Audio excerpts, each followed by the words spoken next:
Alright, so let's work on studying inheritance in humans using pedigree diagram. Now let's review on what is actually pedigree diagram. Now it's a diagram showing the inheritance of the characteristics in a family. That said, when we look at the diagram over here, we can actually identify different generations as well as the parents and the offspring and what kind of characters are they having. And it allows us to find out if the allele for the character is actually dominant or recessive, and also allows us to deduce the possible genotype of a certain individual. Okay, at least most of them. Now, so let's work on one of the example over here showing the inheritance of curly and straight hair in a family. Now, so the characteristics as said here is controlled by a pair of alleles on autosomes. Okay, so we can see there are three generations over here involving individual number 1 to number 9. Okay, and of course the key has shown here clearly about which male and female is having straight hair or curly hair. So what we are trying to do is that we deduce which character is actually dominant. Now, when we look at this kind of diagram, so where can we start working on, like, to spot out which one is dominant or recessive? It is that, okay, we look for something very, very strange. Okay, and what do you find most strange over here? Of course, it is individual number 1, number 2, and number 5. Because if you look at these two parents, okay, individual number 1 and number 2, both of them are having curly hair. So how come it is possible for them to have a child having straight hair? It doesn't make sense. It doesn't even make sense, isn't it? But it does, okay, as long as it's shown on the pedigree diagram. So you cannot just tell me, okay, might be individual number 5 is adopted. No, she's not. Okay, she's really born out of individual number 1 and number 2. So that's why when we look at the pedigree, okay, what do we search for? Is that, okay, we look for something very strange, and individual number 1, number 2 having same type of character. Okay, both of them have curly hair, and the child, the offspring, is actually having straight hair. So we can start from here. Actually, we can already start. Okay, so let's talk about individual number 5 first.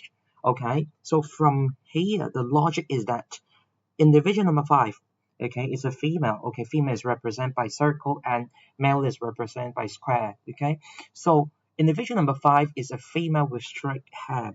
Okay, so think about that. The phenotype of her is having straight hair. Okay, so that implies that she must have at least one allele. Okay, of course, each of us, okay, we have pair of alleles controlling our characters. It should be in pairs, okay, because of the homologous chromosomes, right? And on here for individual number 5, look at it, is a female with straight hair. So we can write over here, okay, when we are trying to deduce, okay, she's having straight hair, so one allele for straight hair. Let me use S for straight and C for curly. Can I? Of course I can. Like it's my YouTube channel. Okay, so having straight hair over here. Now, and she should have a pair of values, right? And right now, you can look at it. Okay, she is having straight hair, and she must have at least one allele for straight hair. Now, wait. Look at her parents again. Now, individual number 1 and number 2 are the parents of individual number 5. They give birth to her, right? So, think about that. This allele, where is from? Where is it from? It should be inherited from either individual number 1 or number 2, right? So let's say, okay, assume, okay, either one of them will do actually. So as both of them got curly hair. Now, let's say individual number 2, okay, gave the straight hair allele towards individual number 5. So got a straight over here, straight, right? And what else can we notice, okay, over here is that her mother, okay, over here, individual number 2, is having curly hair, but not straight hair, right? So she must have at least one allele also for curly hair, right? Now, that's it. Actually, that's the end of the story over here, because of individual number 5 having straight hair, so at least one allele for straight hair, and deduce back to the parents, okay, at least one of them should have the straight hair allele, but they are both having curly hair. So that implies she is what? What do we call them? What do we call them? It is called heterozygous, right? Heterozygous. Now, heterozygous is having a pair of alleles, okay, that is different. So, and we know that if one individual is having heterozygous, okay, so which character is actually dominant? Huh? Of course, it is the character that has been expressed. And you can see curly hair, actually, this individual number 2 is actually having curly hair. So this win, right? So that's why the dominant character is curly hair. All right, understood? Now, before I teach you the skill, let me present it again. Okay, how you can answer this question. Okay, deduce which character is dominant. Okay, we already have sufficient information from the diagram. When we have same type of parents, different type of offspring. Okay, we look for it. And then we start writing about the individual number 5 over here, the offspring. Okay, so I can say, now, individual number 5, okay, has straight hair, right? That's what she has straight hair. Has straight hair. Okay, this is the phenotype. Okay, what is being expressed. Okay, so with that in mind, she must have. Okay, she must have at least one allele. At least one allele. What kind of allele? For straight hair, right? Over here for straight hair. For straight hair. And not yet where it was from. It should be inherited from either one of her parents. Okay, so it is being inherited from whom? From her parents. And they are individual number 1, or oops, and they are, okay, let's come back to here. They are individual number 1 or number 2 inherited from her parents. So it would be either individual number 1 or number 2. All right, understood? Now, then we have already deduced one of the allele for individual number 2 or number 1. Okay, so that's the first point. Now the second point is that, okay, as both individual number 1 and individual number 2 have curly hair.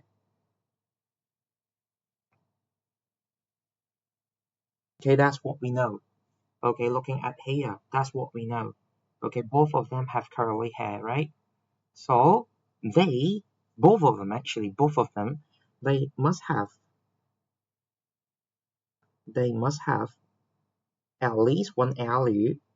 So at least one allele for curly hair.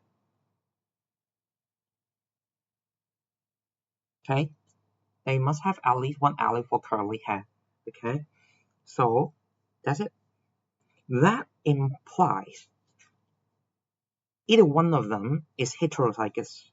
So the third point that you need to answer is that, so at least one of individual number 1 or individual number 2 is heterozygous.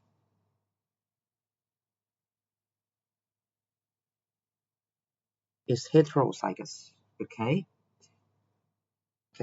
and of course with the dominant allele,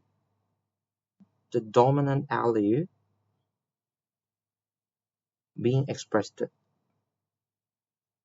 Being expressed.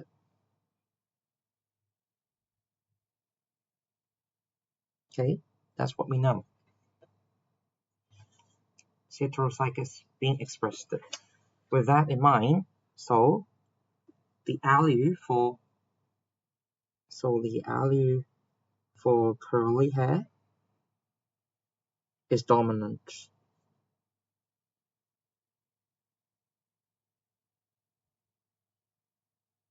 Alright, so we know curly hair is actually dominant. Now, that's for the examination. So easy, isn't it? And what's more is that it's so amazing when you look at the pedigree diagram, we can deduce even more. Now, think about that. We right now know that curly hair is actually of the dominant character, right? If it is the dominant one, and individual number 5 is having straight hair, that also have another important implication after finishing this question, is that she should be homozygous recessive, right?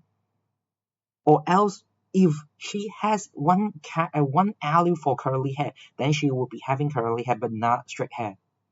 If she has straight hair, that implies both of them are S, right? Both alleles here are S. Understood? And from here, so that implies individual number 1 also gave the allele for straight hair towards individual number 5. And he is having curly hair again. So actually, both of them should be heterozygous. Dominant.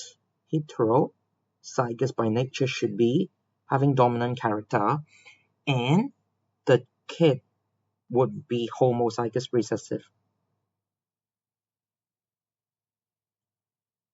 Homozygous recessive. Okay? So that's why when you look at pedigree diagram, what do you search for? Is that parents of the same type, offspring of the different type. Then you will know both of the parents should be, I'm saying should, 100% heterozygous. And the kid should be homozygous recessive. This is a very important exam skill that you need to master. Okay, both of the parents are heterozygous and the kid is homozygous recessive. Alright? Is it good? Now with that in mind, okay, then you can work on like the possible genotype for individual number 9. Okay. Now over here, deduce the possible genotype of individual number 9. Okay, it is again so easy. Okay, now he is having curly hair, right? Okay, again when we look at it, okay, simple. Just write down the allele on here. Curly hair, right? Curly. And because we have identified individual number 5 that straight hair should be homozygous recessive. That's it. Individual number 7 should also be homozygous recessive. And this allele should pass on to here. Okay? Understood? And that's why individual number 9 is heterozygous. That's the logic. Understood? So easy. And of course, like individual number 6, we don't know whether she is hetero or homo. I don't know, because it is possible for it to be like having these two alleles, or even like these two, curly or curly straight. Okay, it was do be curly because curly is the dominant one, but individual number 9 should be heterozygous because of having a male parent of straight hair. Understood? So let's finish on here. This is the possible genotype of individual number 9. So write out directly what you see. So individual number 9 has curly hair. Has curly hair. Now that's so easy. So that implies he must have at least one allele for curly hair. Okay, he must have at least, okay, he must have at least one allele Okay, I must have at least one allele for curly hair. Okay, that's it. Now, as individual number 7 is homozygous recessive, so we can say, okay, individual number 7 has straight hair. Okay, has straight hair. Now, so he must be homozygous recessive. That's what we get from the previous question over here. He must be homozygous recessive. He must be homozygous recessive. Now, if that's the case, so as individual number 7 give birth to individual number 9, that said, he must have passed on an allele.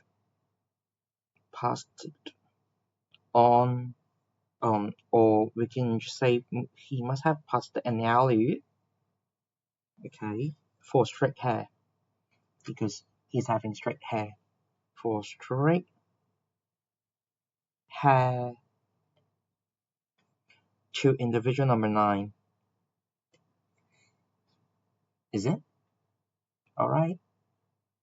Again, individual number 9 got an allele for curly hair and also got an allele for straight hair. So, individual number 9 is heterozygous. It's hetero. Alright. Understood? Understood the logic? Okay, let's review on our skill. Is that search for same type of parents, different type of offspring. And the parents by nature should be both of them heterozygous, and the kid should be homozygous recessive. And apply the same homozygous recessive on the rest of the diagram, and then you can start deducing many genotypes. Alright, thank you very much. Have a very nice day.